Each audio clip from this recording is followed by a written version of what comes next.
Televisa presenta.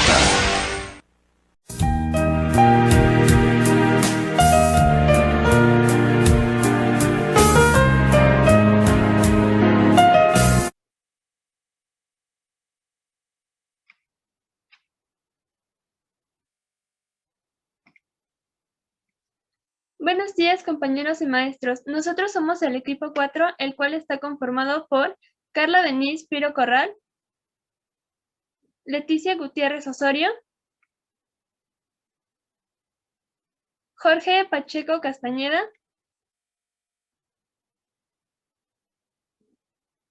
Irving Octavio García Ramírez, María Fernanda Piro Corral y su servidora Ineque Rojas Flores. El objetivo de nuestra exposición es analizar los cambios que se dieron en la educación en México, haciendo hincapié en la política y la economía y el cómo estos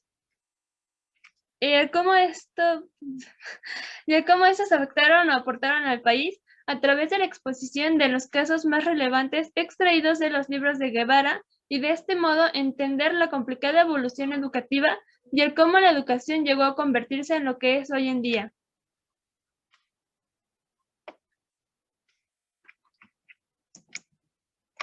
Los temas y subtemas que abordaremos el día de hoy son los siguientes. El tema, la crisis como marco de referencia de la política educativa, conformado por los subtemas, antecedentes, 1970-1976, el surgimiento de la crisis de 1976 a 1977, auge petrolero y recuperación, el resurgimiento de la crisis, 1983 a 1984, intentos de reorganización del capitalismo mexicano, el Pacto de Solidaridad Económica, reorganización del capitalismo mexicano. Esperen, ya lo repetí. El Pacto de Solidaridad Económica, primera y segunda etapa.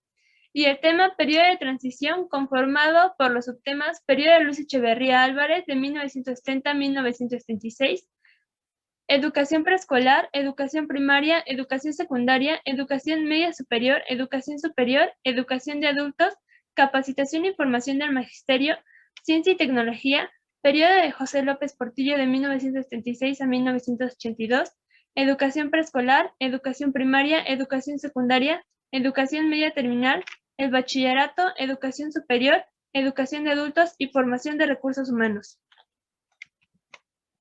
De acuerdo a lo anterior, mis compañeros y yo decidimos distribuir los temas y subtemas de la siguiente manera.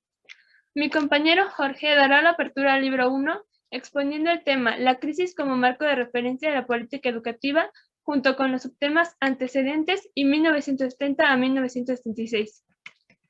Seguido de mi compañera Fernanda, quien expondrá los subtemas El surgimiento de la crisis de 1976 a 1977 y el auge petrolero y recuperación.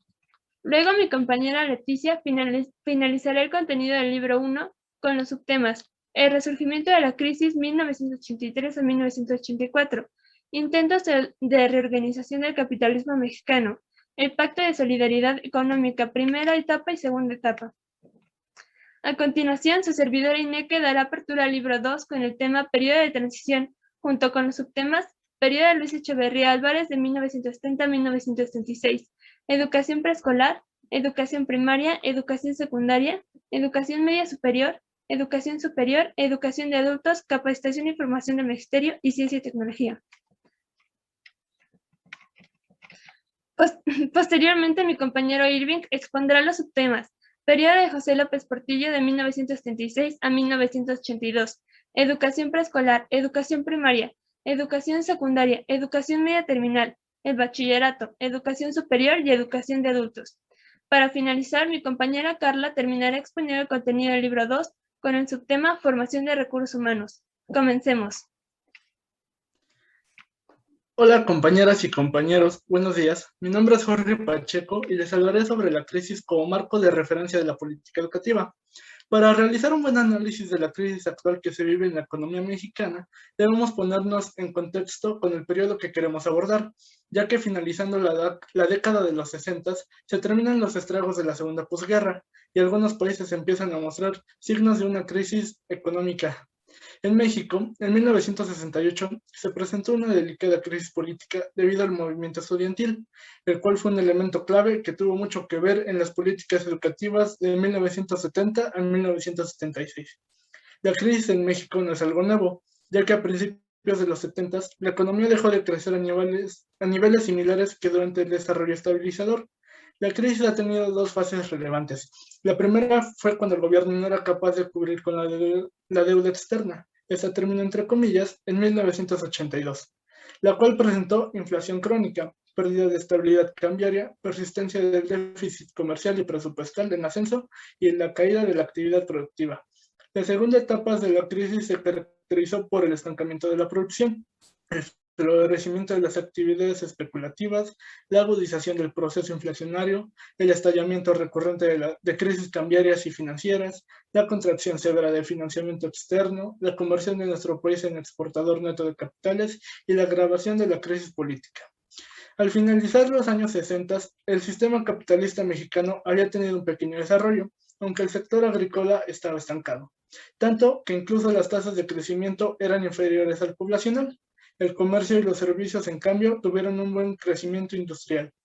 Durante los primeros años de la década de los 70 se lograron contrarrestar los efectos de la crisis mediante ciertas medidas de política económica, entre las cuales destacaron el incremento de la participación por parte del Estado, el fomento de la industria estratégica como la petroquímica y la siderúrgica, una política monetaria expansiva a favor del crecimiento privado, una implementación de una serie de medidas a la recuperación de la capacidad del consumo de los asalariados. Se podría decir que la política económica que llevaban a cabo durante esta época fue una política expansionista que se enfrentó a serias limitaciones. A partir de 1965, la crisis agraria se manifiesta como producto principalmente de la sobreexplotación, sufrida durante varias décadas. Al inicio de la década de los 70, nos encontrábamos una estructura industrial fuertemente cubierta por el capital transnacional en sus ramas más dinámicas. Bueno, compañeros, yo les hablaré sobre el surgimiento de la crisis de 1976 a 1977. Es un año lo que transcurrió. Esto empezó por la recesión de la economía mexicana que se evidencia plenamente durante el segundo semestre, que fue de 1976 y 1977, como lo dice el título. En estas se encontraron la caída absoluta de la inversión y la disminución del gasto y el consumo privado. De aquí, igual manera, fue cuando comenzó el incremento de la deuda externa, para que en 1976 ya llegó a lo que eran 5 millones de dólares, lo que llevó a destinar más de la mitad de la deuda contratada ese año para cubrir el servicio de la deuda.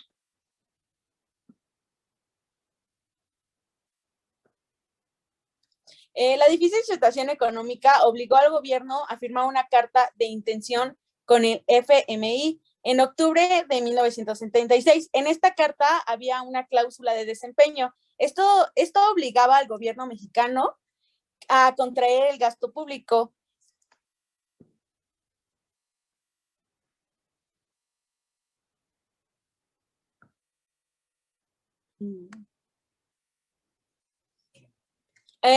Después de lo que fue todo del gasto público, se restauraron precios y tarifas a los bienes y servicios producidos por las empresas públicas, con el fin de impulsar inversión privada nacional y extranjera.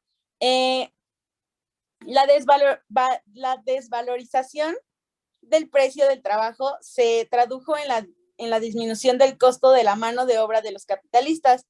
La población ocupaba menos del salario mínimo de ingresos mensuales y el 52% percibía como máximo un salario mínimo mensual.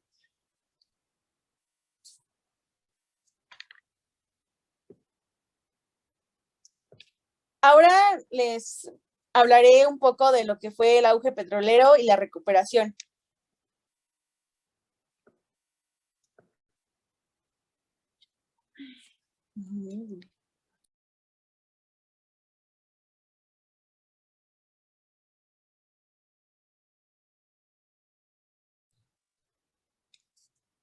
Perdón, compañeros.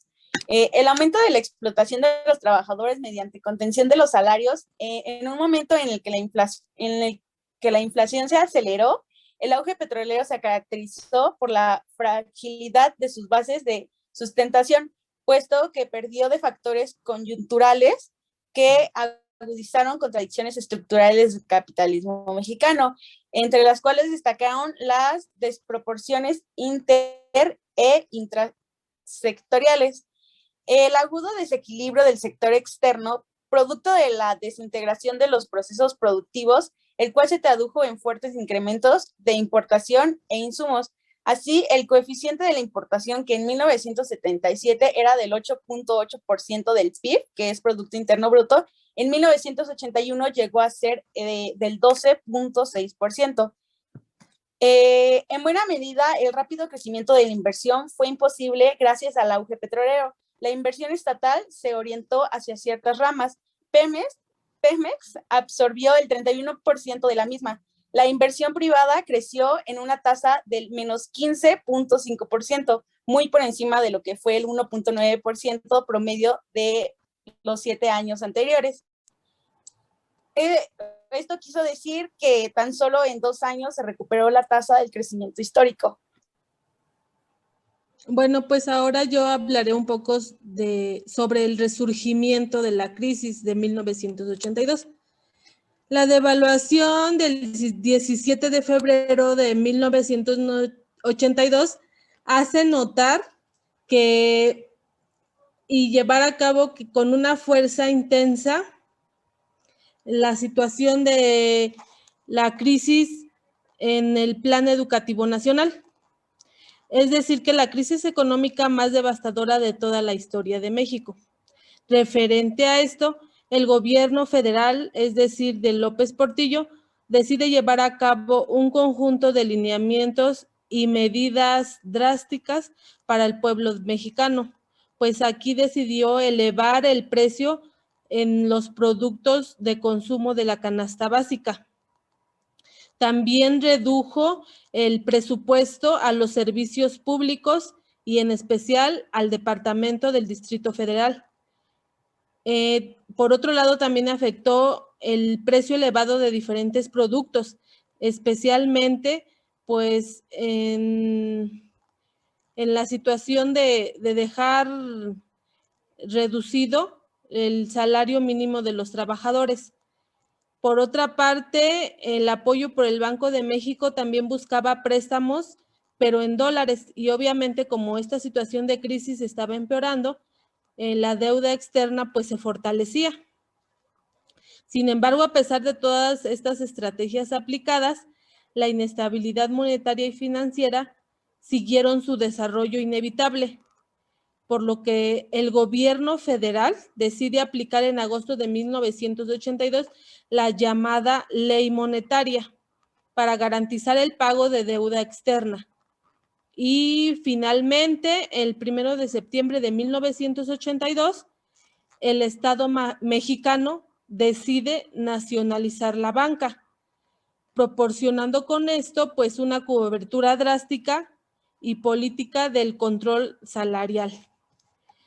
Posterior a la nacionalización de la banca, el gobierno de México inicia un proceso de intentos de reorganización del capitalismo mexicano, afectado directamente los mecanismos de intervención estatal.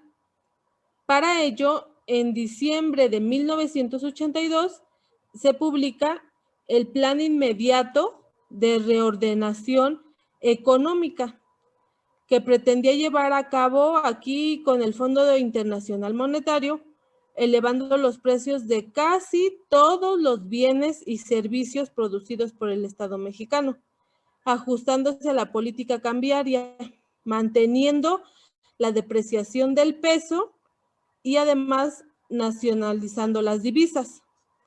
Para 1983 se produce un profundo desgaste económico, afectando la industria automotriz y la siderúrgica con un mayor impacto, siendo estas las que tenían el soporte del empleo en México. Pues tenemos claro que el recorte al gasto público, el aumento de las tasas de intereses bancarios y el sobreendeudamiento generaron un fuerte impacto en las crisis económicas, por lo que también se decide al plan de pacto de la solidaridad económica, con 2 etapas, donde el desplome de la bolsa de valores originó una fuga de los mismos, por lo que el gobierno decide aumentar las tasas de interés para así frenar la fuga de capitales y recurrir a la devaluación del peso mexicano. Pero pues lamentablemente esto originó el incremento obviamente pues de la inflación. Los ingresos de los trabajadores se afectaron más aún, originando una posible huelga general planteada por el Congreso del Trabajo y la CTM, teniendo como objetivo el aumento justo y necesario del trabajo, del salario de los trabajadores, porque pues como hemos visto, pues estos iban en pique para poder sostener la cuestión de la industrialización.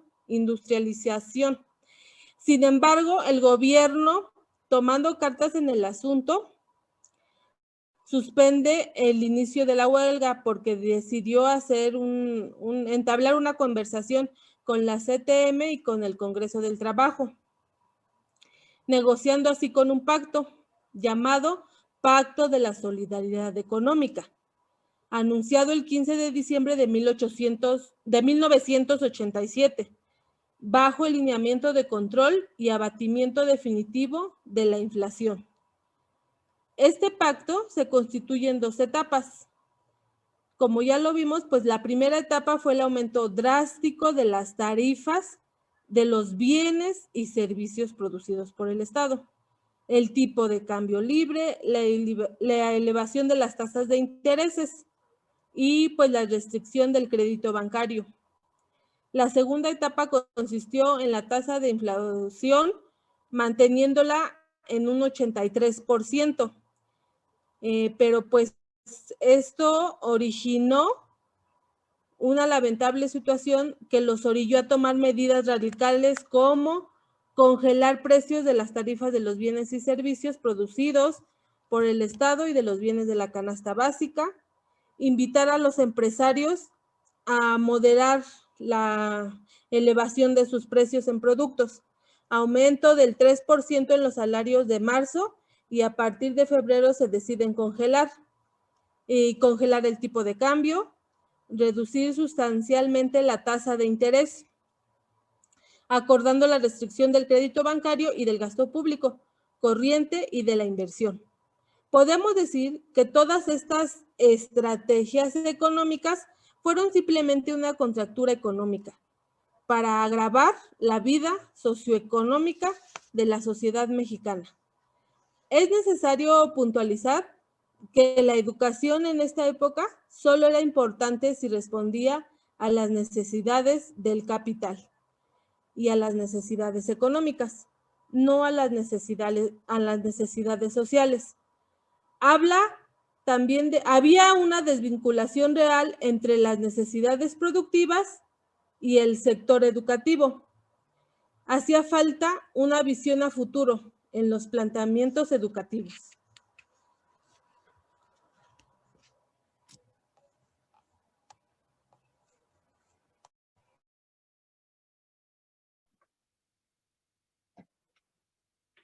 Ahora yo les hablaré sobre el tema periodo de transición, comenzando con el subtema periodo de Luis Echeverría Álvarez de 1970 a 1976. La década de los 70 se inicia en escala internacional con signos evidentes de crisis y México no fue la excepción. En este contexto se desarrolló el régimen de Luis Echeverría, situación que obligó al gobierno a plantear un cambio trascendental en la política educativa, en un intento de vincular la educación con las necesidades de la democratización y acumulación del capital planteadas durante el movimiento estudiantil de 1968. Las dificultades de la economía, el conflicto estudiantil de 1968 y los sucesos de Tlatelolco obligaron al Estado a actuar para tratar de recuperar la legitimidad perdida. El nuevo gobierno encontró en el denominado desarrollo compartido, en la reforma educativa y en el diálogo los instrumentos que requería para fortalecerse. En materia de política económica fue fundamental el déficit público y el endeudamiento externo, por lo que el gobierno intentó liberalizar el ambiente político mediante la apertura democrática y la modernización del aparato productivo. La educación tuvo dentro de este planteamiento un papel fundamental en la transformación social. La política educativa de sexenio fue denominada reforma educativa y mediante esta se pretendía transformar a la sociedad. La Ley Orgánica de Educación fue reemplazada por la Ley Federal de Educación y se promulgó la Ley Nacional de Educación de Adultos.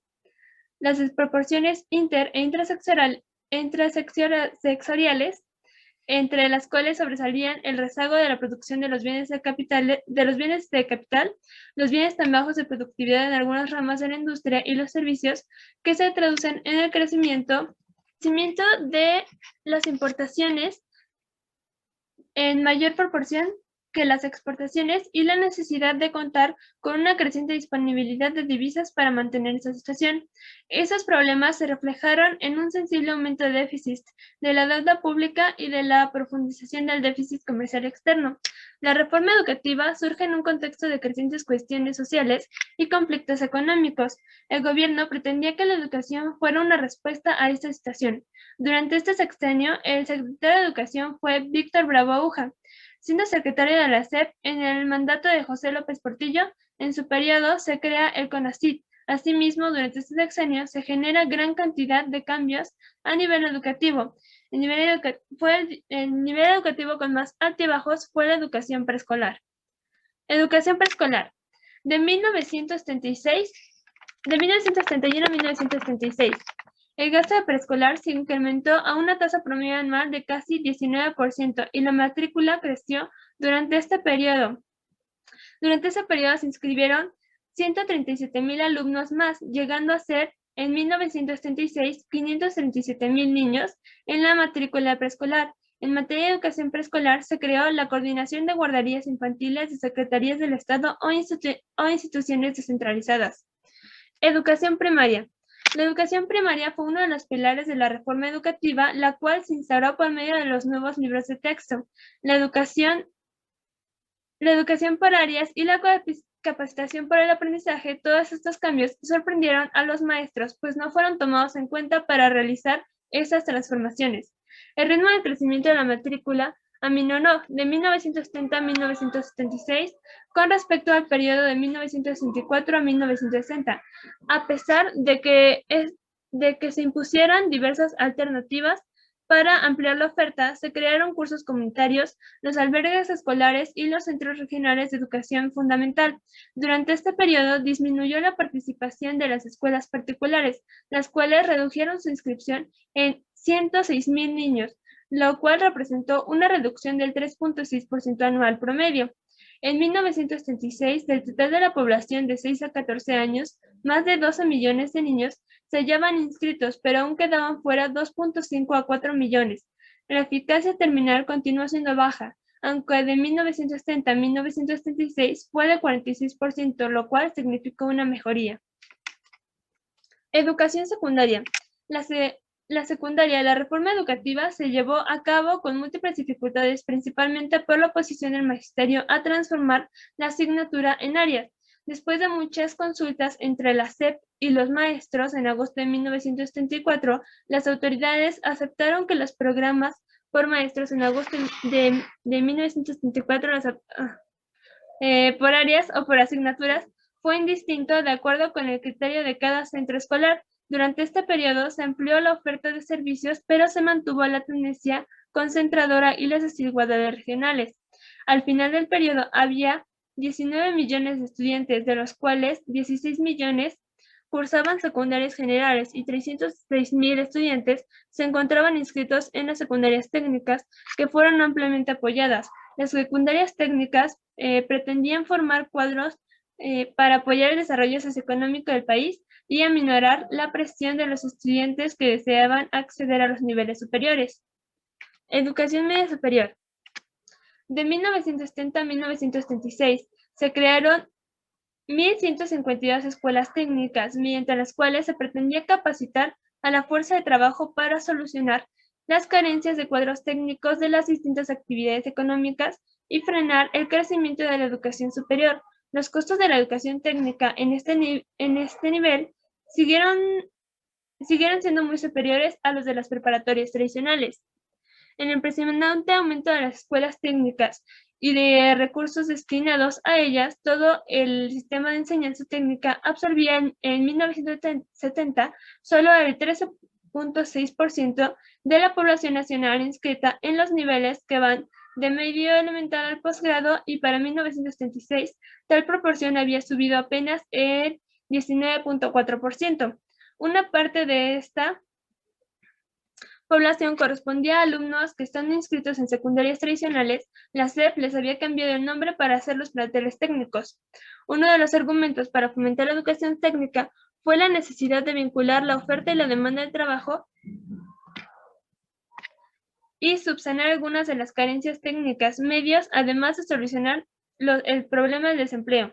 Sin embargo, buena proporción de los egresados de las escuelas tecnológicas no encontraban trabajo. Los empleadores contrataban a universitarios para realizar las labores que en otros países desempeñaban los técnicos.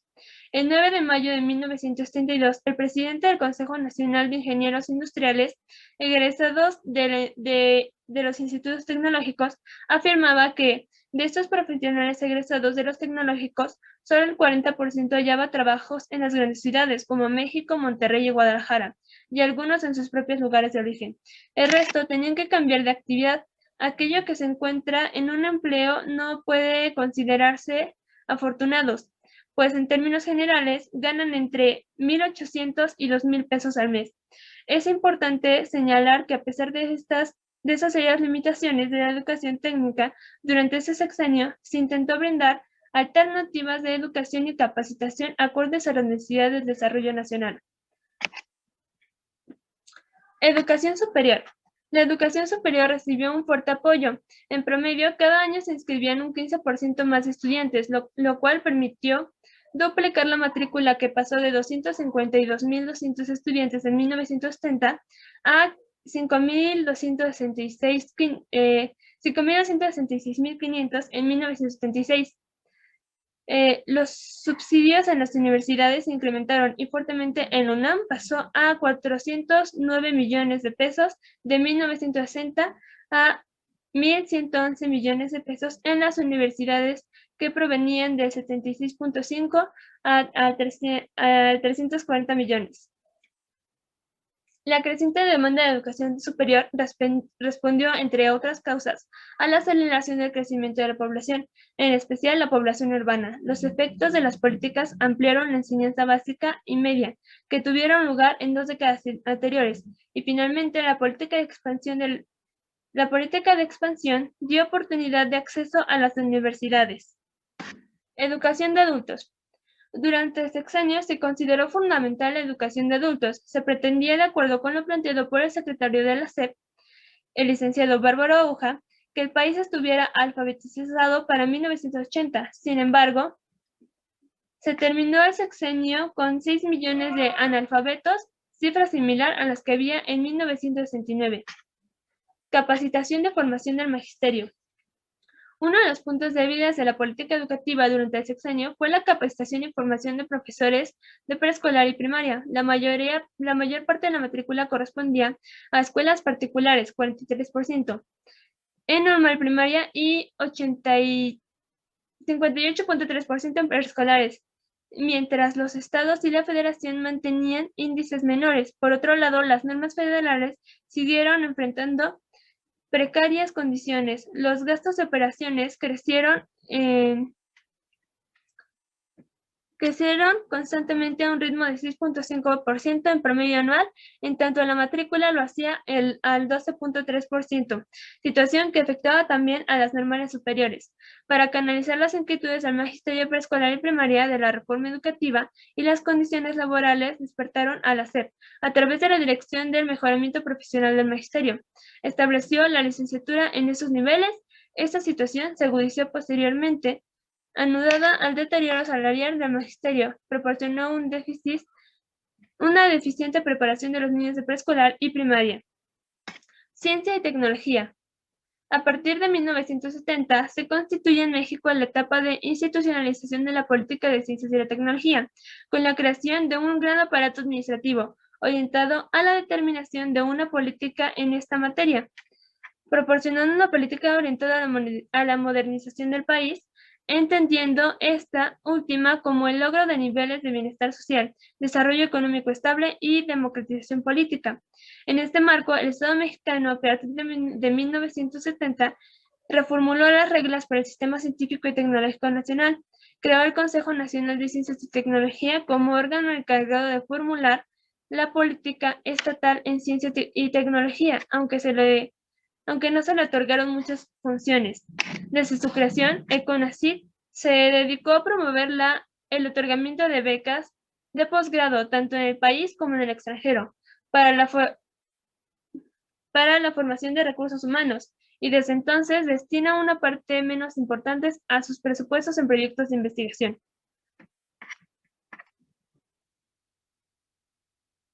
Asimismo, la economía mexicana pasó grandes dificultades y a lo largo del periodo de 1970 a 1966, esto respondió tanto a las transformaciones que se deseaban hacer en materia económica como a necesidades políticas, y se hicieron importantes avances en materia de política educativa que trataba de vincular la educación con el proceso educativo. Conviene resaltar que en 1970 a 1976 se realizó un importante esfuerzo para desarrollar la educación en México. Además de intentar vincular esta con los sectores productivos, hubo avances cuantitativos importantes, entre los que destacan el crecimiento impresionante de la matrícula en todos los niveles educativos. Los niveles escolares que más crecieron fueron el nivel superior, el superior, las secundarias, y en ese sexenio se le dio un impulso más importante a la educación preescolar.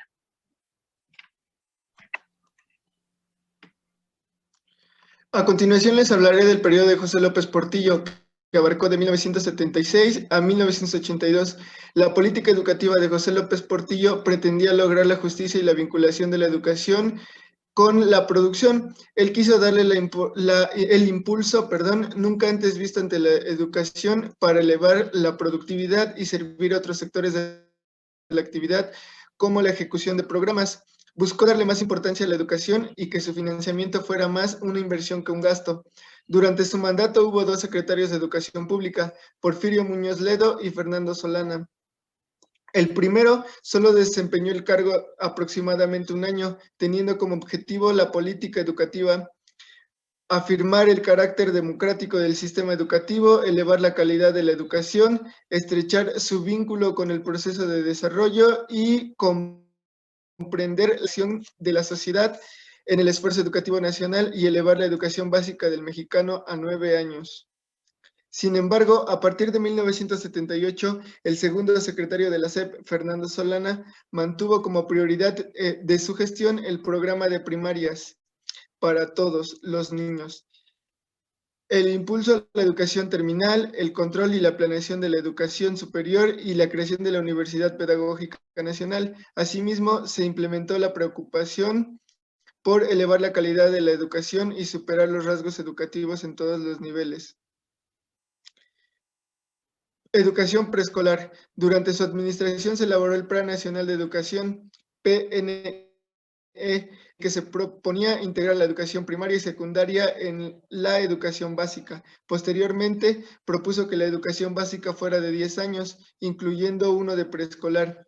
Este plan evidenció la escasa atención de la demanda de preescolar, así como su concentración en el medio urbano y en su destino a los sectores medios y altos. Sin embargo, la matrícula de este sexenio creció de 6.1 a 18.1 respecto al año anterior, y la atención se centró en niños de 5 años, descuidando a los de 3 o 4, que favoreció el crecimiento de colegios privados. Educación primaria. En 1978 se creó la Coordinación Nacional del Programa Primaria para todos los niños, que pretendía atender el 100% de la población de edad escolar. En el ciclo escolar 1977-1978 no tuvieron acceso a la educación primaria 1.8 millones de niños por falta de cupo. Sin embargo, para 1982 se logró cubrir la demanda con niños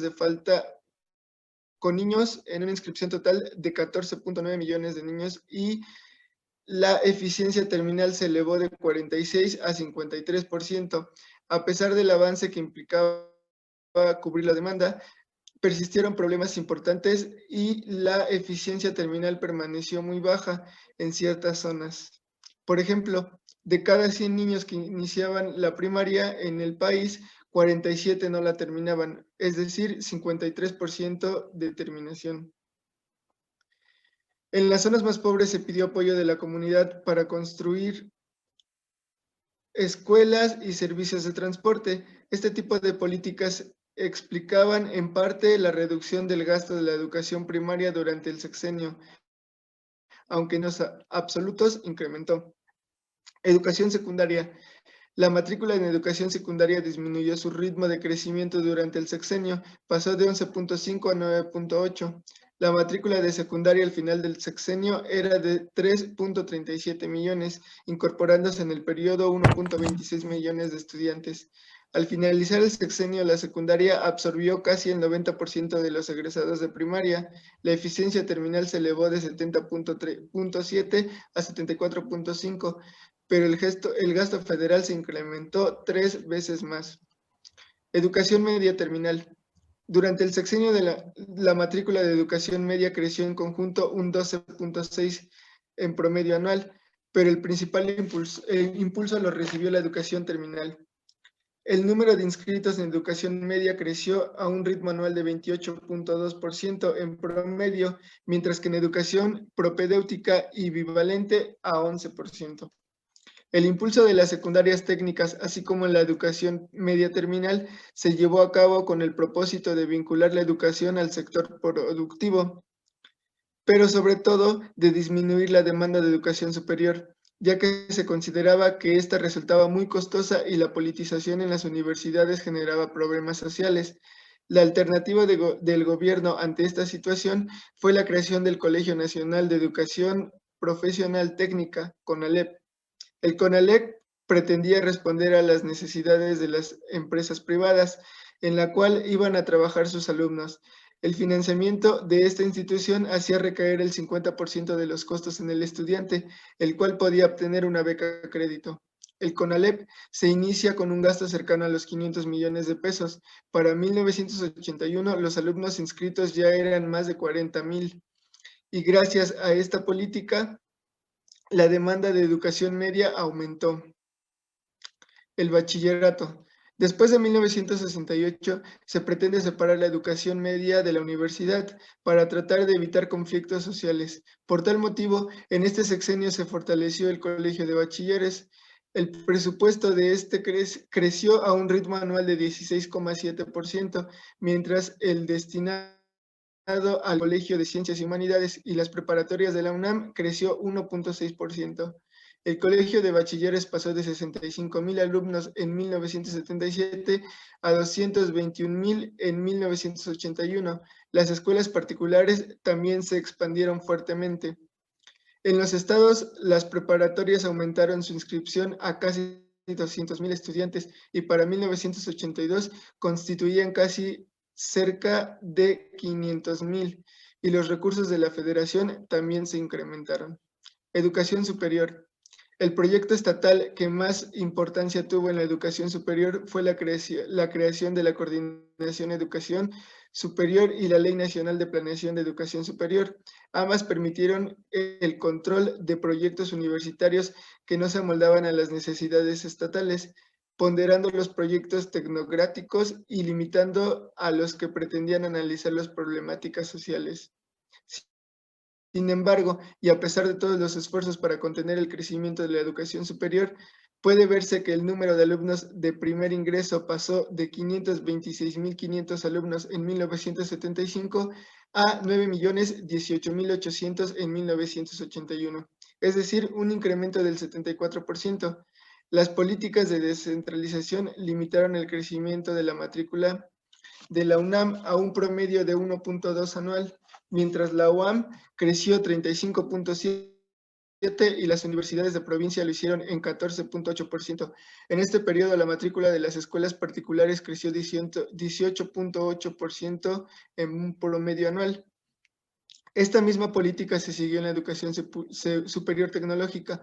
El IPN, que constituye el mayor centro de este tipo de educación, no solo no creció, sino que en 1982 su matrícula era menor a 26.210 alumnos con respecto a los registrados en 1976. Educación para adultos.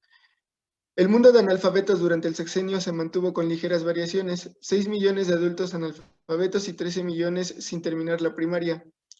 El 29 de marzo de 1978 empezó a funcionar el Programa Nacional de Educación a Grupos Marginados, y la población adulta constituía uno de los principales objetivos. Sin embargo, los hechos demostraron que el programa se concentró en la atención de la población infantil, motivo por el cual a finales de 1981 se tuvo que crear el Instituto Nacional de Educación de Adultos.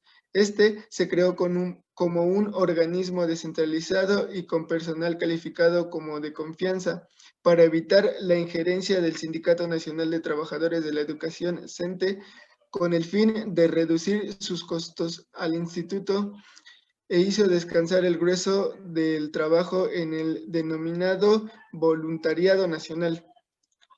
En el presupuesto de 1982 se fijaban como metas del instituto alfabetizar a 1.4 millones de adultos, proporcionar primaria completa en 1 millón y secundaria a 478,000. Sin embargo, las cifras de incorporación de presentados a examen y de exámenes aprobados se van reduciendo hasta encontrar que en 1981 apenas se expidieron 6.744 certificados de primaria y 12.893 de secundaria.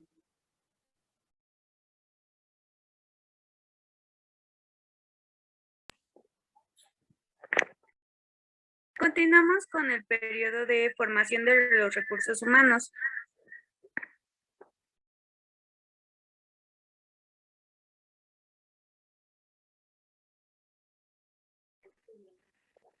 Durante este sexenio, el gobierno pretendía evadir sus compromisos laborales con el magisterio y se intentó fincar la experiencia del sector educativo basándose en los servicios comunitarios.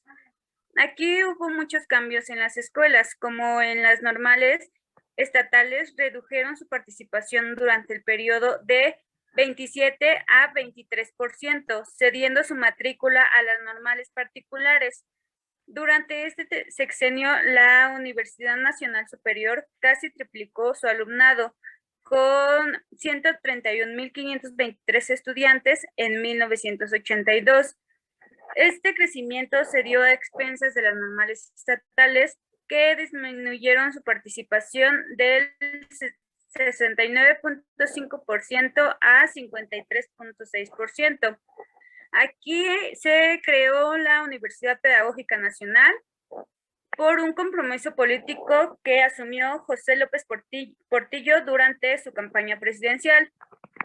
En 1979 se creó el sistema de educación a distancia bajo la dirección del mejoramiento profesional del magisterio.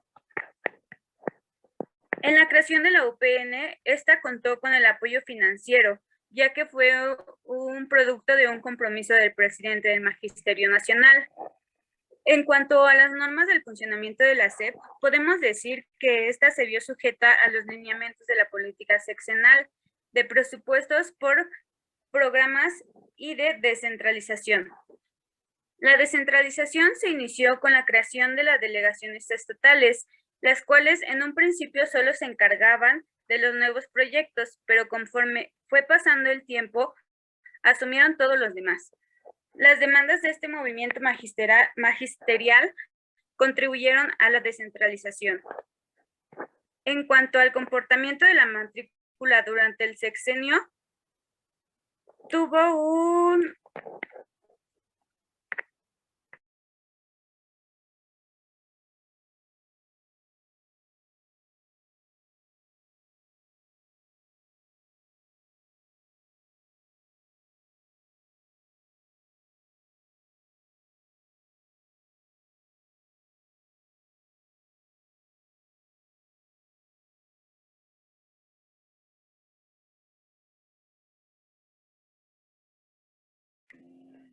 En cuanto al comportamiento de la matrícula durante este sexenio, tuvo un fuerte incremento, pasando de 15.940 alumnos en 1976 a 22.006.049. Hoy.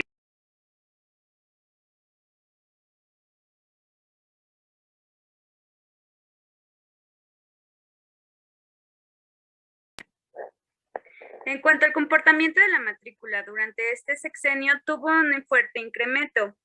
De 1980 a 1981 sube significativamente y en el último año tuvo un pequeño incremento.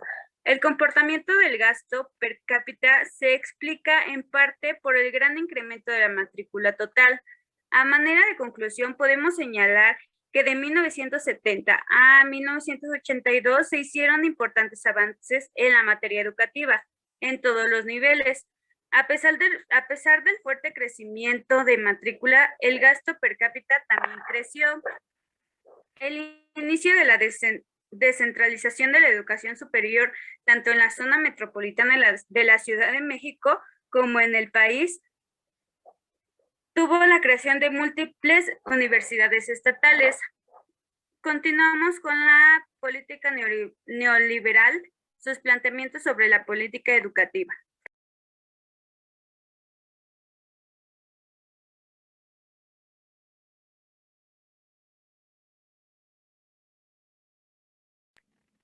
Esto tiene como el objetivo el análisis de la educación en un contexto de políticas neoliberales. Las modificaciones de política educativa en estos años se dieron de acuerdo con la evolución tanto de necesidades políticas como económicas.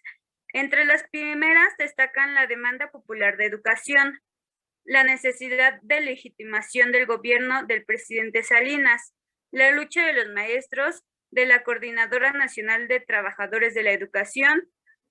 Esto tuvo una característica importante del periodo. En análisis fue el cambio drástico en las formas de la intervención del Estado, singularizando por el repliegue de la intervención económica del mismo para dejar actuar las libres fuerzas del mercado. Con el gobierno de Miguel de la Madrid Hurtado se inició la aplicación del modelo neoliberal. En este sexenio se dio una fuerte disminución del gasto en materia educativa, en contradicción con el planteamiento neoliberal de dejar que las libres fuerzas del mercado regulen la economía. Las experiencias recientes de desarrollo económico muestran que la participación activa del Estado con proyectos de mediano y largo plazos para apuntalar el proceso de industrialización y la capacitación de los trabajadores. La intervención del capital extranjero con límites adecuados a las necesidades nacionales.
Bueno, muchas gracias por su atención, compañeros.